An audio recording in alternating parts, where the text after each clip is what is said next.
La liberté d'expression est mise à mal dans notre pays. J'ai mon petit-neveu, devenu mon collègue, bien connu des médias, Oyane Michel, qui au sorti d'une émission à Vision 4, a été carrément agressé, roué de coups de poing, par deux individus cagoulés, menaçant avec des couteaux, qui lui ont reproché le fait d'être très dur envers le régime, qu'il n'avait pas à critiquer le RDPC. Et on lui a également dit qu'il semble ne pas avoir retenu les leçons de l'épisode qu'il a connu à l'université de Berthois. C'est pour ainsi dire qu'il faut avoir des nerfs pour vivre dans ce pays. Néanmoins, le combat continue. Par rapport à votre question, ça je vais aller droit au but. J'avoue, et je suis très embêté, que la question que vous posez suscite, à mon sens, crée un véritable problème de santé publique. On ne comprend pas que nous soyons confrontés à des difficultés dans ce pays. Les universités sont en lambeaux. Les voies de circulation sont dégradées. Les poubelles un peu partout. Des salaires indécents. Un pays terne.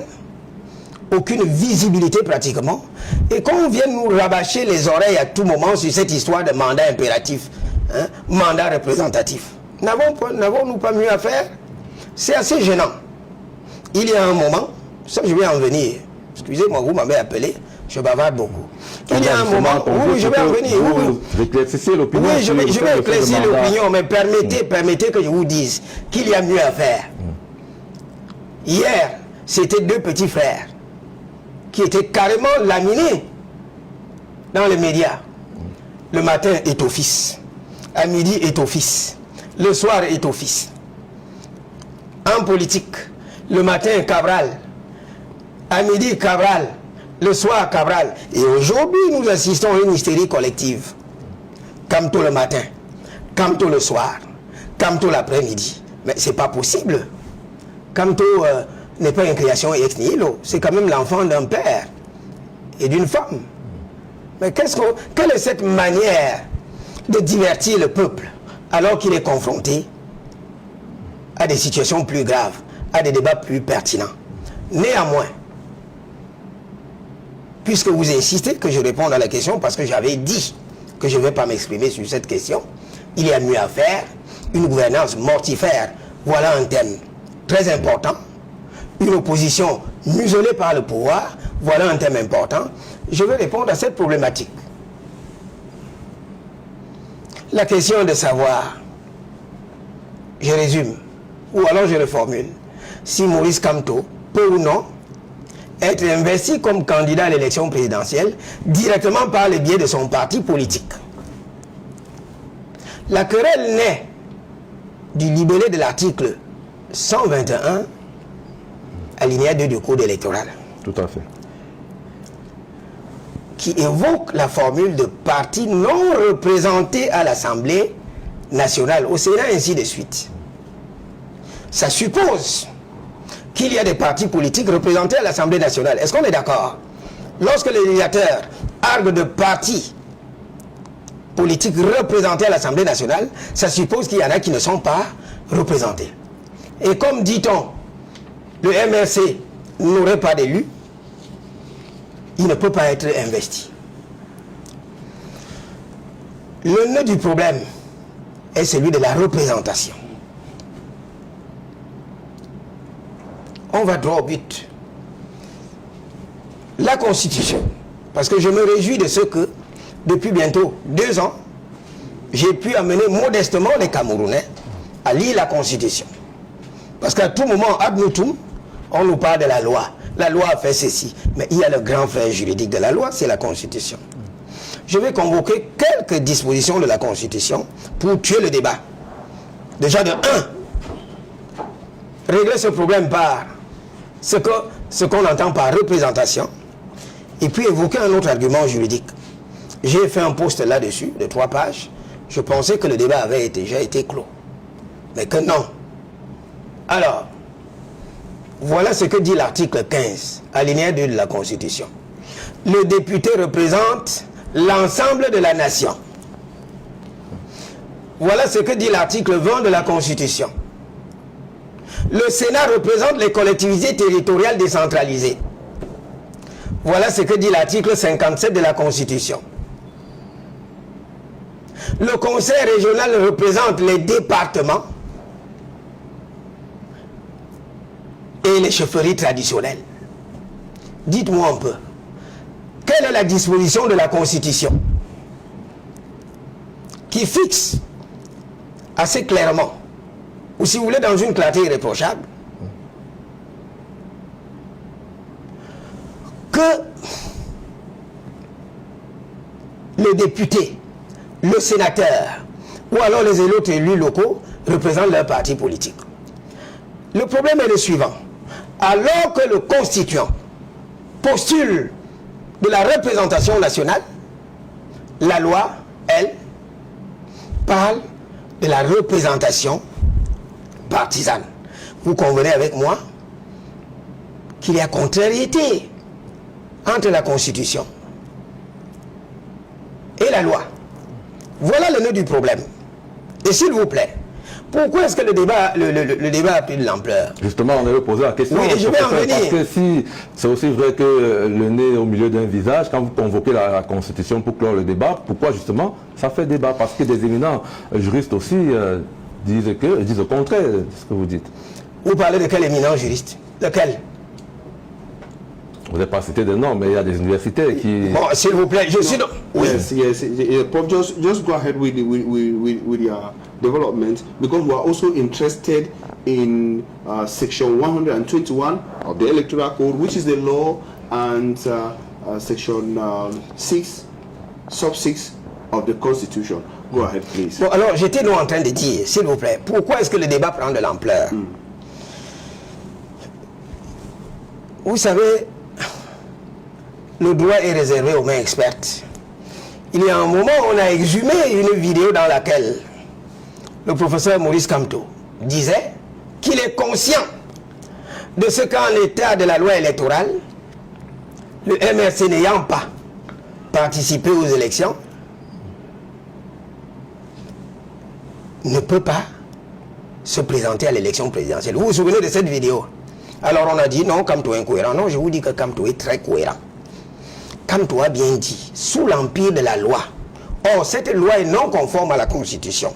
Déjà, je rappelle qu'en 1996, Maurice Kamto a co-signé un article avec un collègue qui est un frère Sawa sur la nullité du mandat impératif et qui, à l'heure actuelle, est le président de la Commission nationale des droits de l'homme et des libertés. Mais je demande pourquoi est-ce que ce collègue ne sort pas de l'ombre pour dire qu'il a partagé avec Maurice Kamto dans cet article, à l'article 15, à la page 15 de sa conclusion, que la loi n'a pas à être contraire à la Constitution. Que nous, le législateur, se devait de faire ce que dit le Constitution.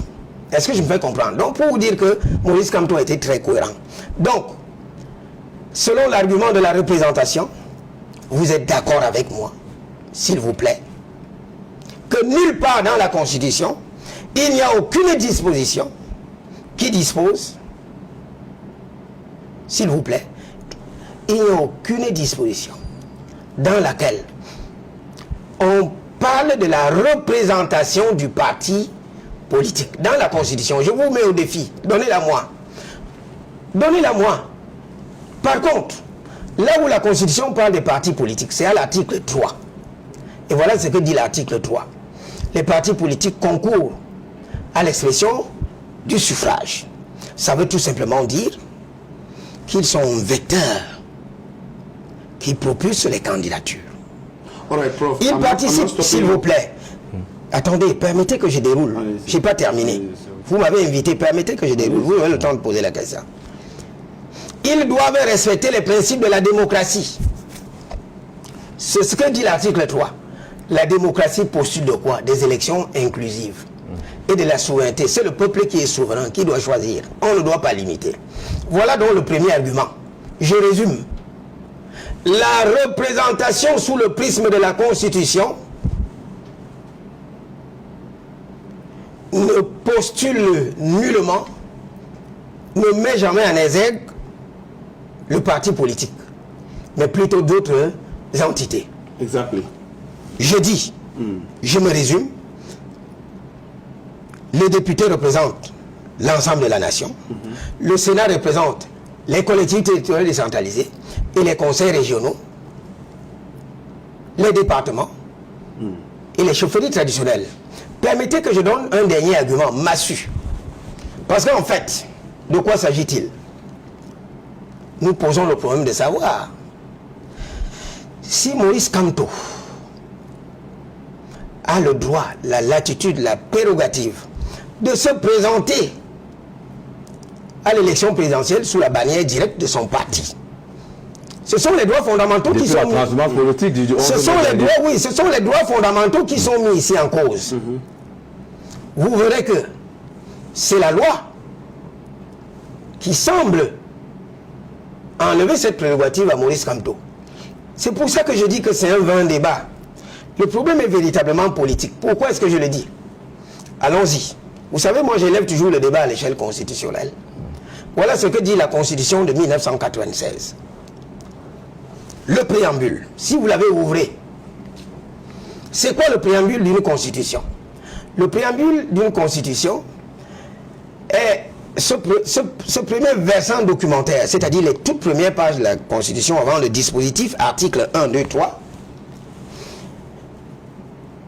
qui énonce un certain nombre de considérations politiques auxquelles le peuple camerounais est attaché et qui énonce enfin un certain nombre de droits et de libertés. Kamto a-t-il le droit? Je dis oui. Pourquoi? Voilà ce que dit la Constitution. Le préambule en matière de droit, après les énoncés de déclaration, après les énoncés de doctrine politique. Voilà ce que dit la Constitution. Je cite au préambule. Le peuple camerounais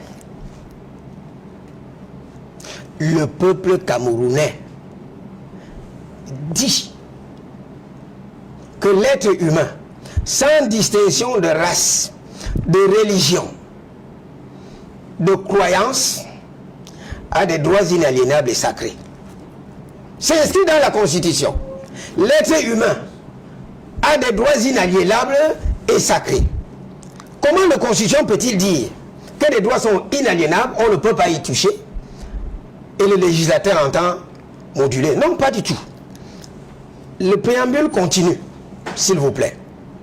Le peuple camerounais affirme son attachement aux libertés fondamentales inscrites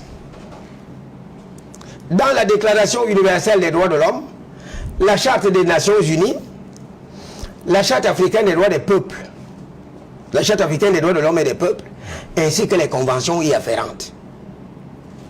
Je voudrais vous rappeler ici l'article 26 du pacte international relatif aux droits civils et politiques, parce qu'en fait, voilà le nœud du problème, les droits politiques. L'article 26 dispose, et parce que ça, il faut le dire, ces instruments normatifs internationaux font partie intégrante de la Constitution, en application de l'article 65 de la Constitution, qui dit ceci clairement: le préambule fait partie intégrante de la Constitution. Il y a l'article 45 de la Constitution qui dispose que les accords ou traités internationaux sont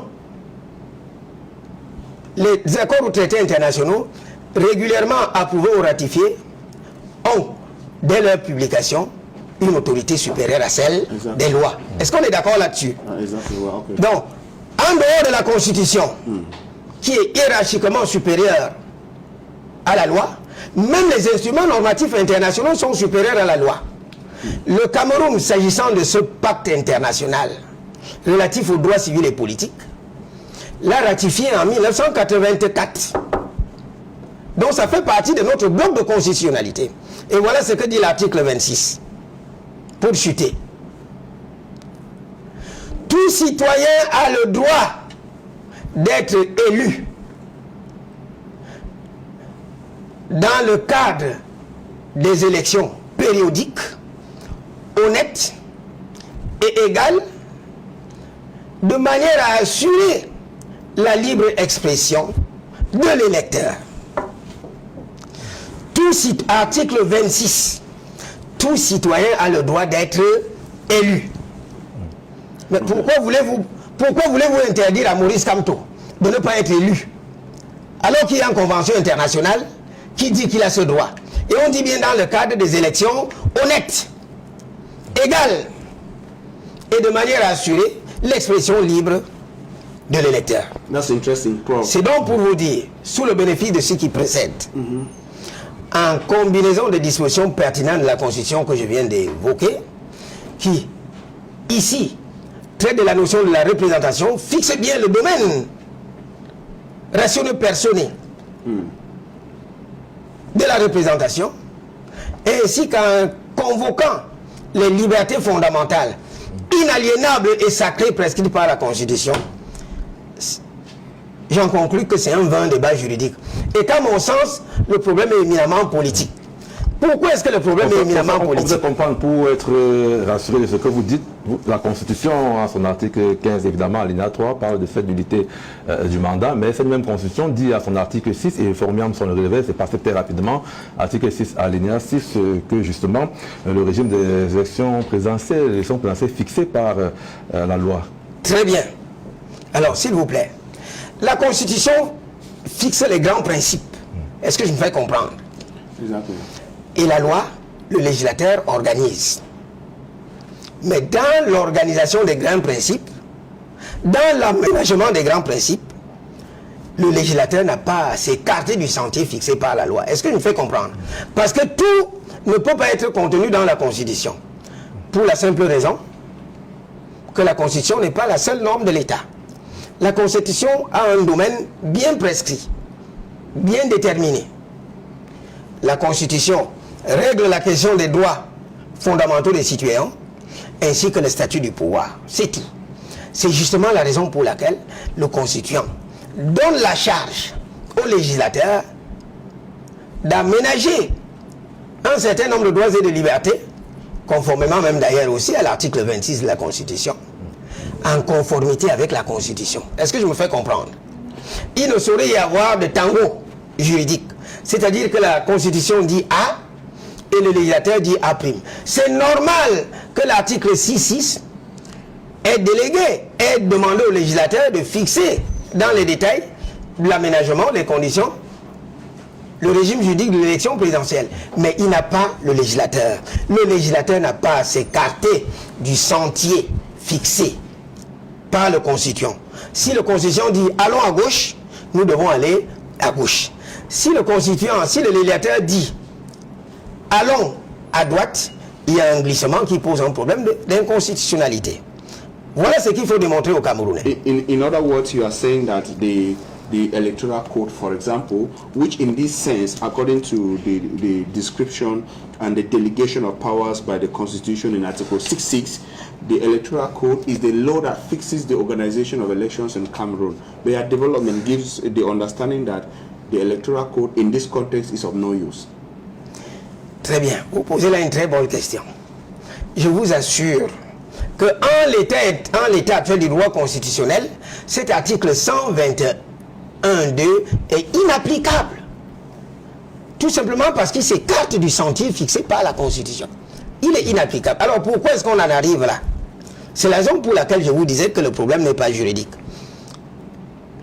Au plan du droit, il s'agit d'un vain débat. Le problème est éminemment politique. Parce que vous vous souvenez que ça fait depuis des années que l'opposition camerounaise et la société civile exigent, demandent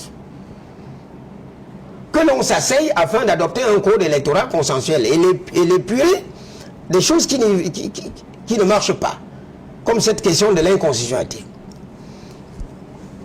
Qu'est-ce que l'opposition reçoit comme réponse? L'arrogance du pouvoir. Et vous vous souvenez que la présidente de l'UDC, lors c'était encore à quelle occasion?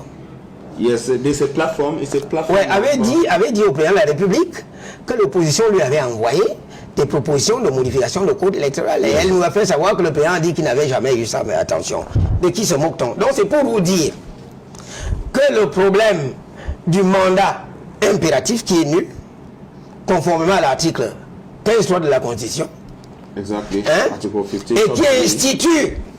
et qui institue le mandat représentatif à l'article 2, si cette disposition ne fonctionne pas, c'est tout simplement parce que vraiment le problème est essentiellement politique. Parce qu'on ne comprend pas que le Constitution dit une chose et le pouvoir fait autre chose. Je vous prends un exemple très concret, surtout en cette matière. Prenez même le code électoral, allez à l'article 4, s'il vous plaît. Prenez l'article 4 du code électoral. L'article 4 du code électoral règle deux questions. La première, à l'alinéa premier, le statut d'Élection Cameroun. On dit bien que Élection Cameroun est un organisme, je cite, indépendant. Un organisme indépendant. Article 4 of the Electoral Code. Voilà. 4 sub 1 or sub 2? 1. Sub 1 says Election Cameroun. Oh, this is French. Election Cameroun. Oui, on peut le lire. Hein? Vous pouvez lire. Oui. Election Cameroun est un organisme indépendant chargé de l'organisation, de la gestion et de la supervision de l'ensemble du processus électoral et référendaire. La loi donne à l'ECAM un statut d'organisme indépendant, c'est-à-dire vis-à-vis des autres pouvoirs, ainsi que des autres forces politiques. Allez à l'alinéa 2. Il est clairement dit que l'ECAM exerce ses missions conformément à la Constitution. Allez-y, lisez. C'est clair, professeur, mais... Alors, je vous dis donc, s'il vous plaît, c'est clair. Ça veut donc tout simplement dire que le moment venu, lors de la validation des candidatures, parce que vous savez que ça commence par l'ECAM, que Élection Cameroun, le conseil électoral, se réfère à la Constitution. Mais nous sommes dans un pays où la loi est foulée aux pieds. Et l'exemple le plus patent, c'est ce débat à propos de la publication de la liste électorale nationale, de l'article 80. Mais on ne comprend pas que le législateur fixe une exigence de publication et que le directeur général d'élection Cameroun ne fasse rien. Ça veut dire que le problème est éminemment politique. Professor, donc, et pour me résumer, le débat juridique est vain, s'il vous plaît. Les choses sont tellement claires que je suis fatigué d'y revenir. Yes, I want to come back to a resume of what you are outlining, Professor, because you know the articles that you've cited, Article 2 sub 1 of the Constitution, featured in one of your recent outings, and it talks about the sovereign nature of the Cameroonian people, and you also outlined Article 15 sub 2 that talks about this imposed mandate that is not an void.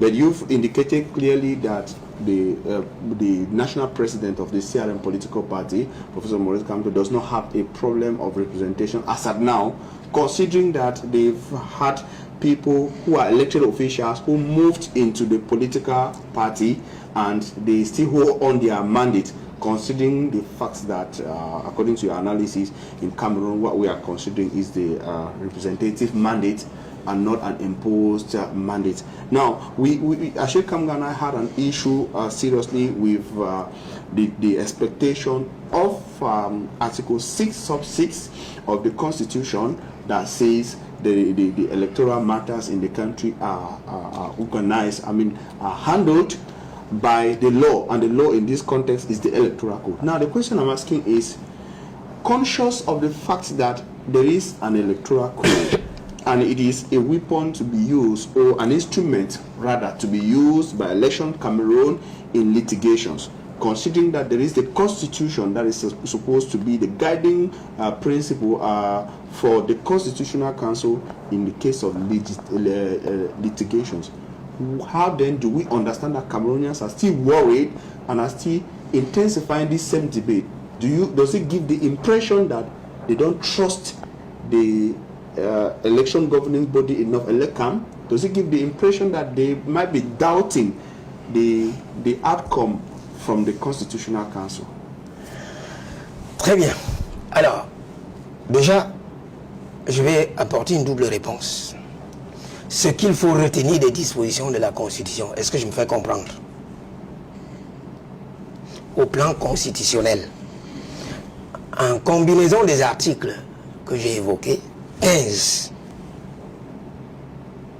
20 et 57 de la Constitution, le constituant ne reconnaît pas les partis politiques dans le cadre de la représentation. Ça veut donc tout simplement dire que ce soit le RDPC qui se bombe le torse, que j'ai des élus, ou que ce soit les partis d'opposition dont on estime qu'ils n'ont pas d'élus, comme le MRC, pour n'avoir pas participé à la dernière élection de 2020. La Constitution dit clairement ceci. Aucun parti politique ne peut se prévaloir d'un élu. La dictature des partis politiques est achevée depuis que la nullité du mandat impératif a été instituée. Alors, le problème est éminemment politique. J'en viens. Comment se fait-il que le constituant dit une chose et le législateur dit autre chose? Est-ce qu'on est d'accord là-dessus? Est-ce qu'il n'y a pas une instance pour régler le problème? Ce qu'on a constaté, c'est que Élection Cameroun fait l'économie de la Constitution. Élection Cameroun fait même parfois l'économie de la loi. Est-ce qu'il me fait comprendre? Vous avez même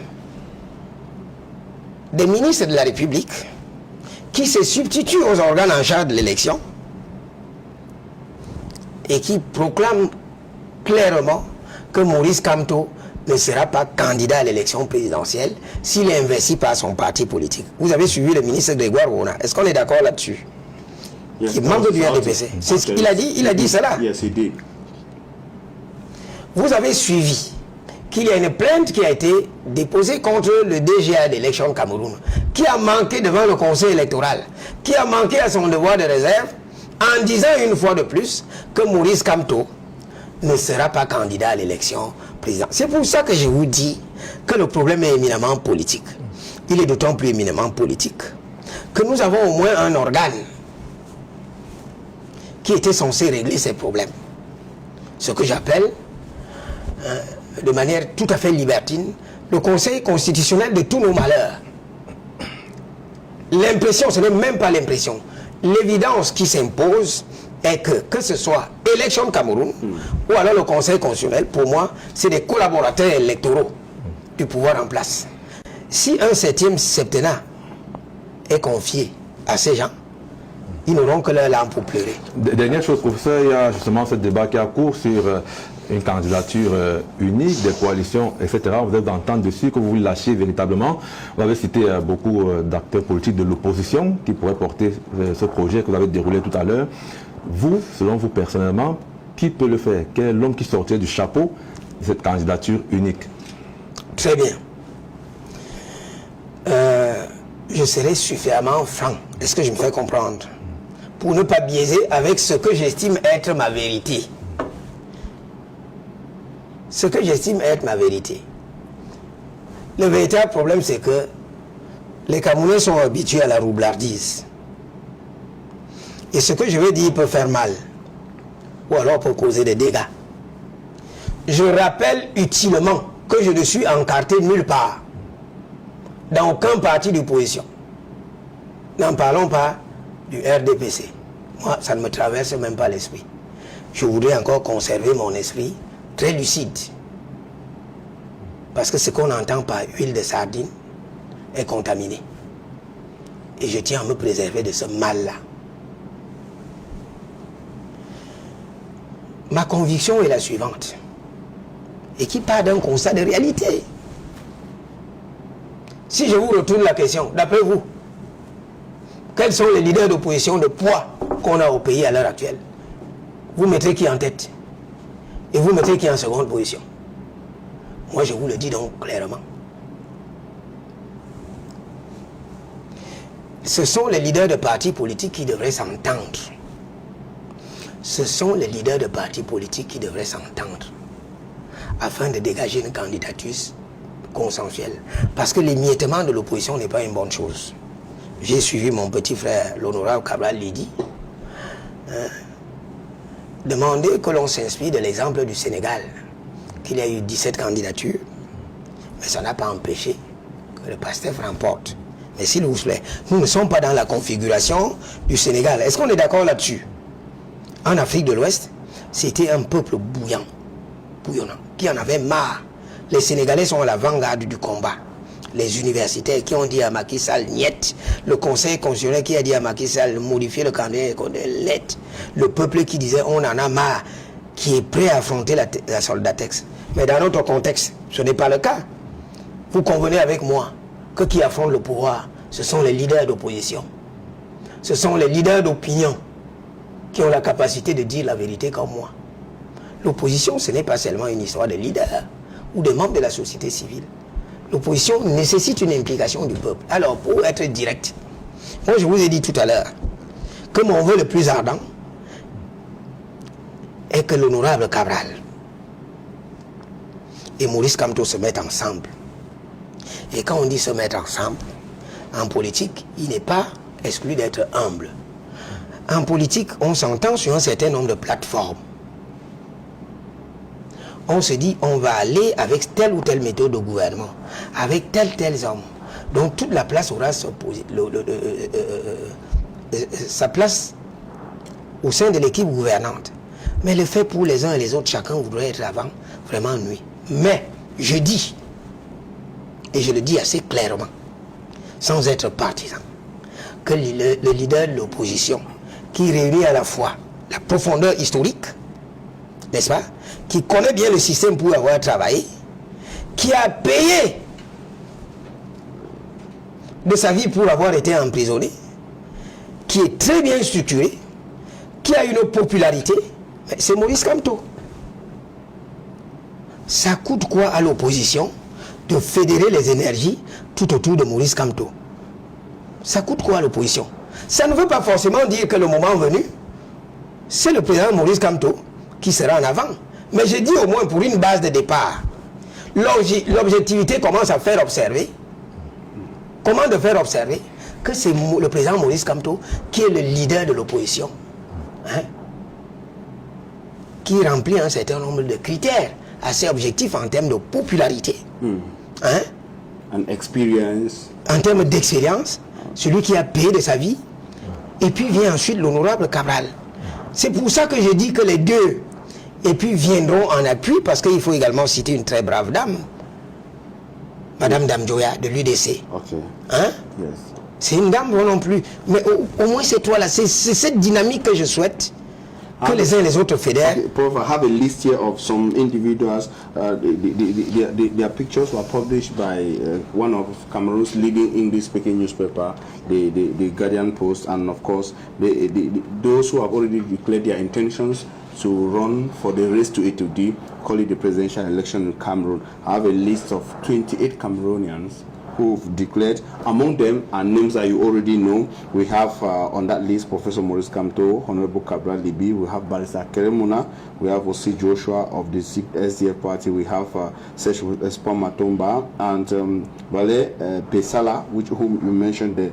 We have Besige and other people like Barrister Emmanuel Ashu and several other people. This is a message you are sending to these political figures. As I indicated, we have a total of 28 of them who are said to have already declared their intentions to run for the 2028 presidential election. This is energy that should be federated so that there can be hope at the level of the elections 2025. Your message is going to these political leaders, if I got you right.